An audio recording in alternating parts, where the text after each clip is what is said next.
ROID is an instant film photography studio where you come in, you get photographed on a vintage film cameras, and you walk out with a physical frame keepsake. It's a lovely concept, but like any business, it has its problems.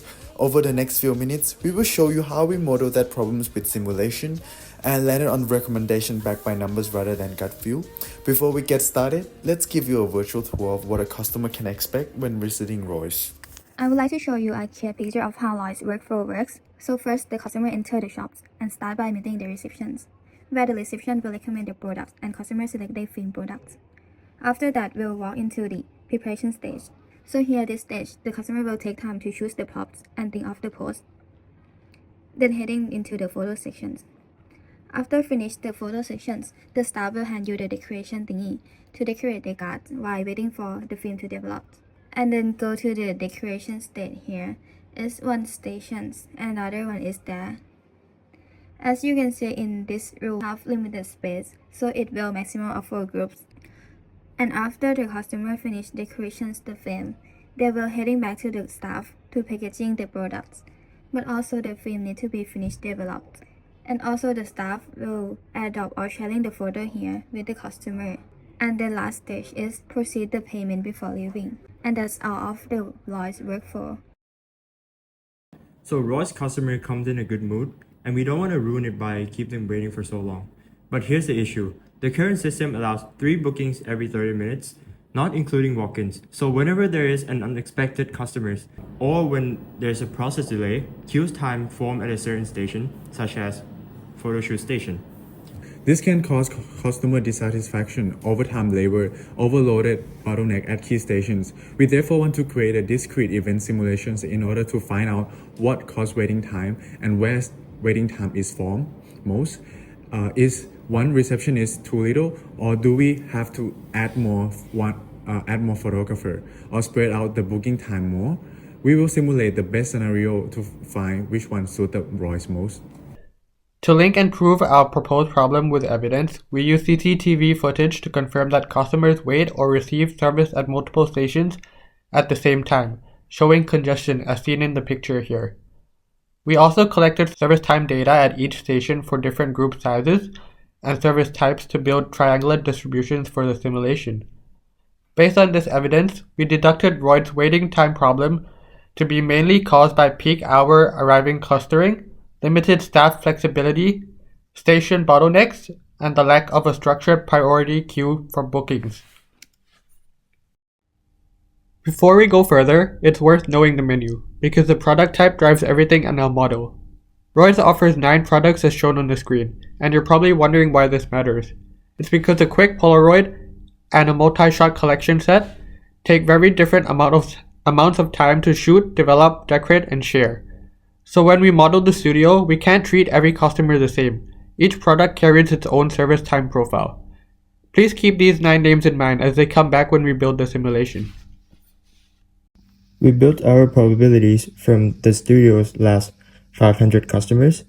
From those records, we formulated discrete probability distributions for the factors that shape a visit. For example, group size, booked versus walk-in, weekday versus weekend, the service type, and the schedule time.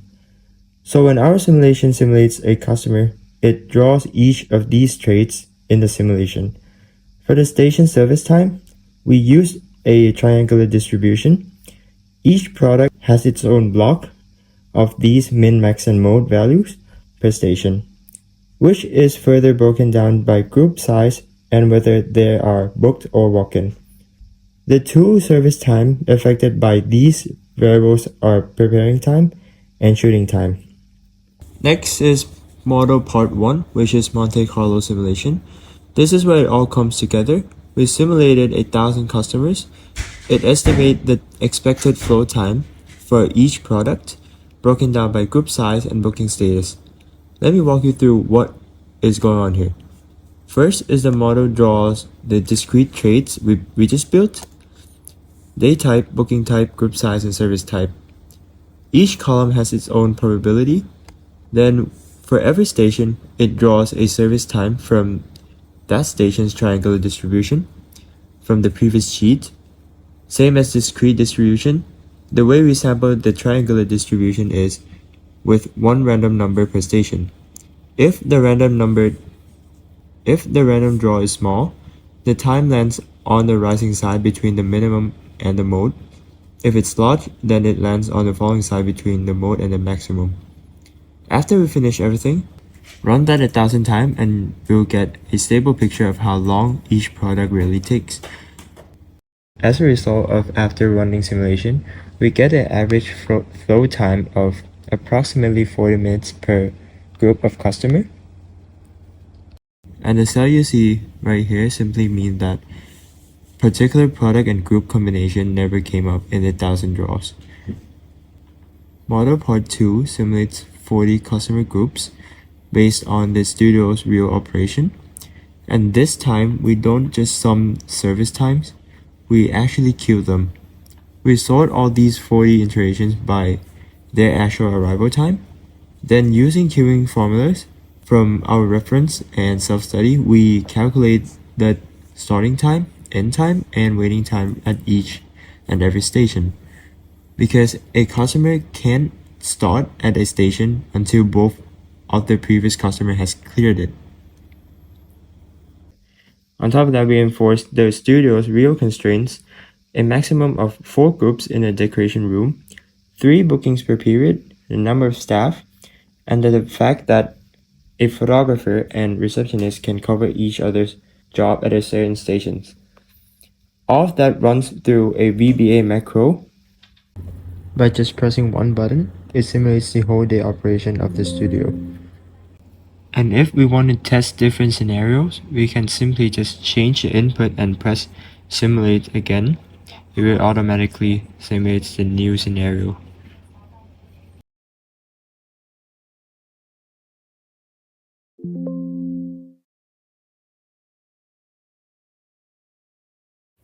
We have collision checker for photographer receptionist, and we also check if there is any overtime happen in the workflow. For photographer check, the formula looks at their time photo is happening and asks, is the photographer doing anything else right then? The formula uses some product which simply count how many other tasks overlap the photo time window. It does this by checking for every task whether it starts before the photo ends and ends after the photo start. If both are true, the two overlap.